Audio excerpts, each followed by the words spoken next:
Hello guys, welcome back to my channel. Today I'll be showing you how to make a function in JavaScript.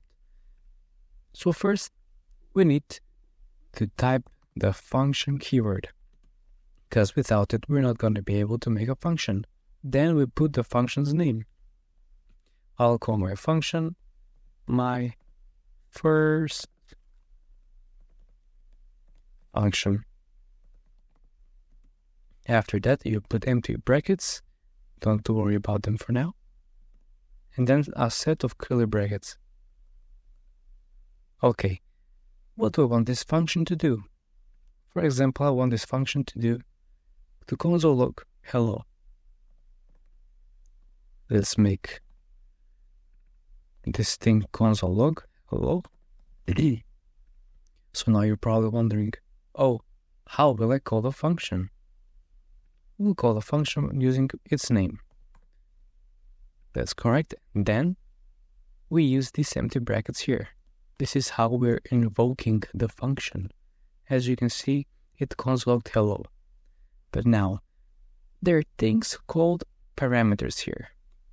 So parameters are like variables and they are stored here inside these brackets. So let's make a different function. Function my function, and then we will put two parameters. Let them be A and B, and then the curly brackets, don't forget about them. Everything inside of the curly brackets will be executed. And let's console log A plus B. Okay, so now, how do we want to call our function? Same thing as earlier, my function and then the empty brackets. So now you're probably wondering, how we get our values from the A and B, from the parameters? Well, now we're going to talk about arguments. Arguments are holding the value from the parameter.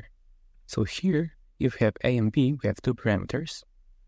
We will put, for example, 1, comma, and then 10.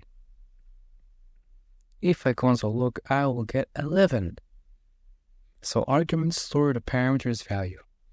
That's it, guys. Thank you for watching. I hope you learned something for functions today, and happy coding!